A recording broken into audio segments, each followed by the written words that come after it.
Pertama, diriwayatkan di dalam kitab Sahih Al-Bukhari rahimahullahu ta'ala bahwasanya Sayyidina Ammar radhiyallahu anhu berkata, siapa yang dapat menghimpunkan tiga perkara ini,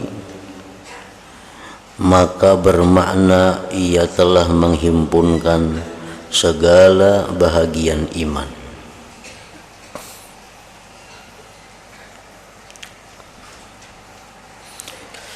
Artinya apabila orang dapat melakukan tiga hal ini, itu menunjukkan dia mempunyai keimanan yang sempurna. Pertama, menyadari hakikat diri sendiri. Menyadari hakikat diri sendiri. Yang kedua, menegakkan keselamatan bagi seluruh alam. Yang ketiga, suka menderma walaupun dalam keadaan fakir.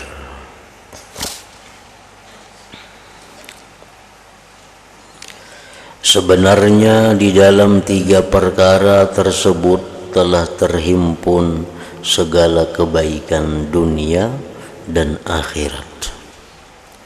Dan di atas tiga perkara inilah terletak segala pengajaran Islam, yaitulah menyadari hakikat diri sendiri. Itu yang pertama tadi. Al-insaf min nafsih, artinya menyadari keadaan diri sendiri. Apabila seseorang itu menyadari hakikat dirinya sendiri dan ia mengetahui apakah hak-hak Allah yang mesti ia tunaikan dan diikuti pula oleh kesadaran terhadap hak orang lain yang ada atas dirinya, maka bermakna ia telah benar-benar menaruh balas kasihan ke atas dirinya dan sudah sampai ke peringkat yang paling tinggi dalam kesadaran. Orang yang menyadari hakikat dirinya bahwa dirinya itu adalah hamba Allah. Orang yang menyadari bahwa dirinya itu hamba Allah, itu berarti orang yang menyadari hakikat dirinya.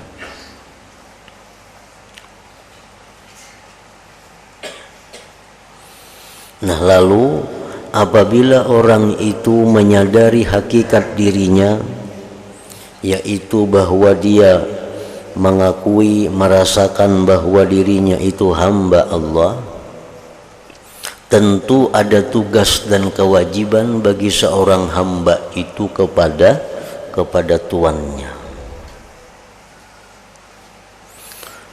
Apa tugas hamba ini kepada Allah? Apa kewajiban seorang hamba itu kepada Allah? Allah sudah menjelaskan, wa ma khalaqtul jinna wal insa illa liya'budun.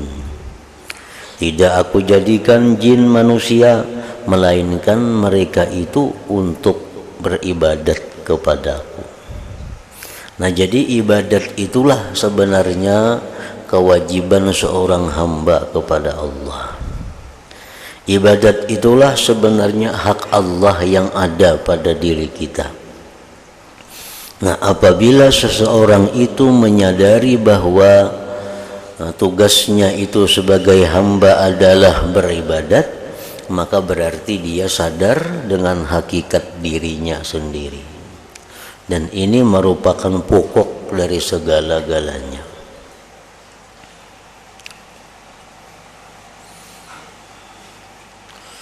Yang kedua, maksudnya tadi menegakkan keselamatan bagi seluruh alam. Ini mengandungi supaya dia menyebarkan salam kepada seluruh lapisan masyarakat, sama ada yang dikenal atau tidak, seperti sabda Rasulullah sallallahu alaihi wasallam, wa taqra'us salam ala man arabta wa man lam ta'rif. Artinya, dan engkau memberi salam ke atas orang yang engkau kenali dan orang yang engkau tidak kenali. Memberikan salam itu pengertiannya ada dua makna. Yang pertama, simbol. Simbol itu seperti kita mengucapkan assalamualaikum. Artinya apa? Keselamatan dan kesejahteraan atas kalian. Nah, itu artinya. Itu ucapan kita. Tetapi yang dimaksud dengan assalamualaikum itu adalah bahwa pribadi kita, akhlak dan kelakuan kita itu memberikan keselamatan dan kesejahteraan kepada orang lain. Nah, itu yang dimaksud dengan ujar Nabi, ucapkan salam atas orang yang kau kenal dan orang yang tidak kau kenal. Artinya, berikanlah keselamatan, kesejahteraan kepada orang yang kau kenal atau orang yang tidak engkau kenal. Nah, dan perkara yang kedua ini juga bermakna lenyap atau hilangnya sifat takabur terhadap manusia. Nah, orang yang takabur itu tentu ini kada akan memberikan keselamatan, kesejahteraan kepada orang. Orang yang sombong itu ini hanya memikirkan kebesaran dirinya, memikirkan kesejahteraan, keselamatan dirinya. Nah, bertentangan dengan yang disebutkan Rasulullah tadi.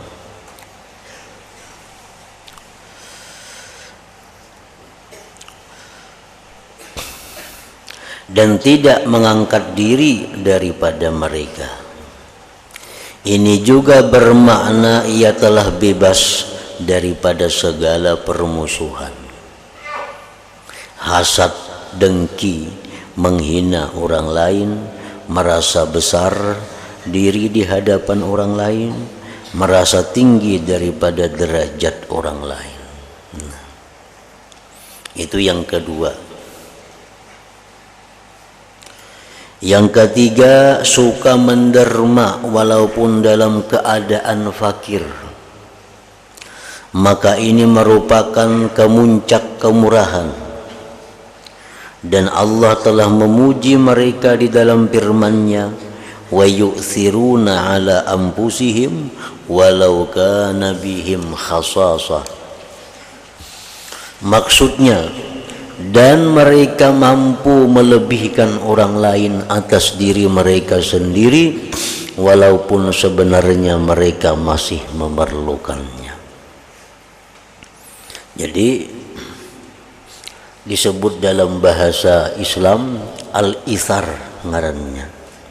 Ithar itu maksudnya adalah mengutamakan orang lain walaupun seorang dalam keadaan susah.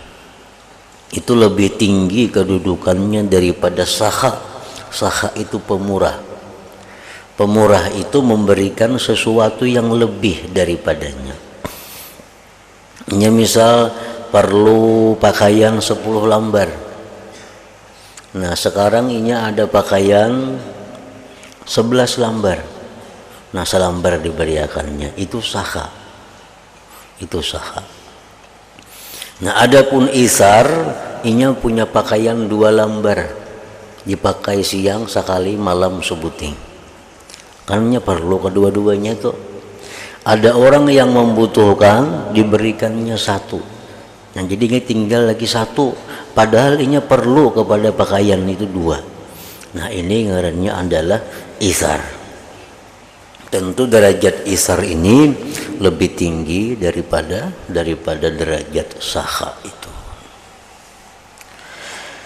Hal ini adalah perkara yang menyeluruh dalam nafkah seseorang terhadap tanggungan dan tetamunya dan orang yang meminta, bahkan meliputi segala derma di dalam melakukan ketaatannya kepada Allah Ta'ala.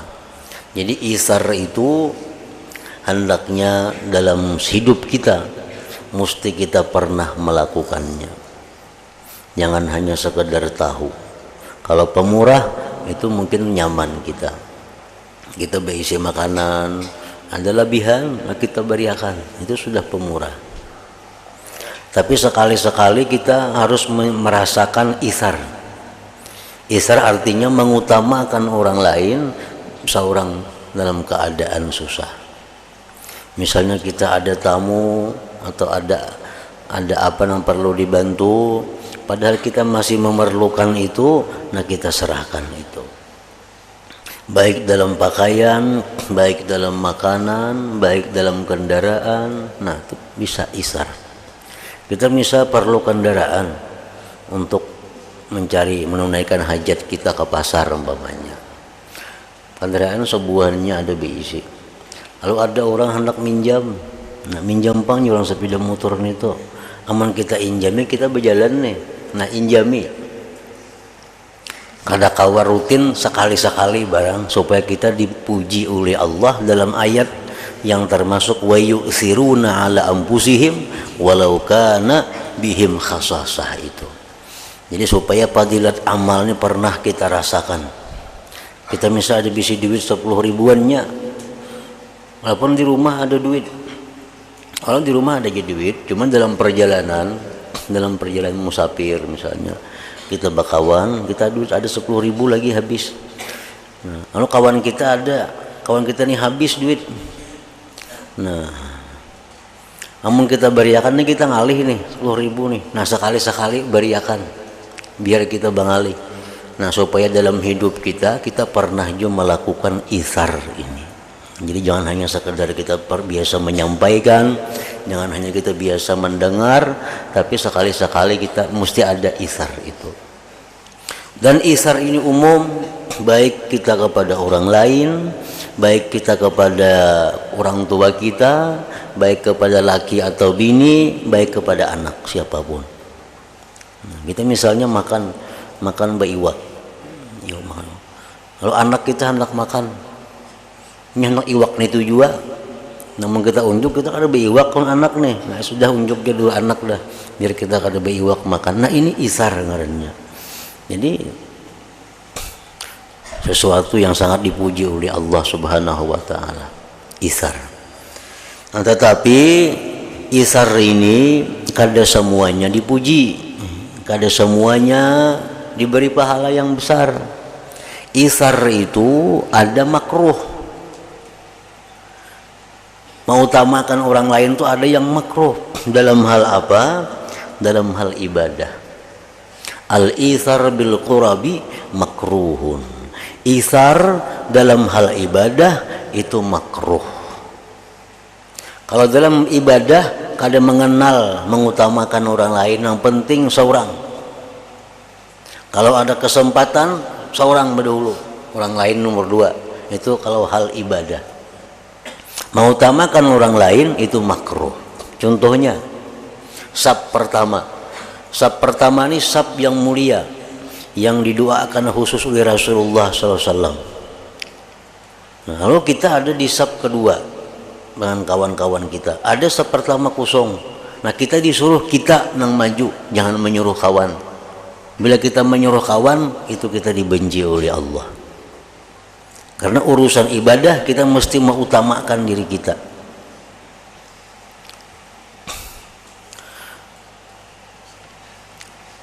Ibda binafsik, mulai dengan diri engkau.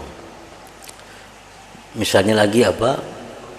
Kita berfitrah umpamanya. Nah, berfitrah itu kita misal ada bini, ada anak, kan semuaan wajib laki memitrahi. Ada 4 nang bakal kita fitrahi.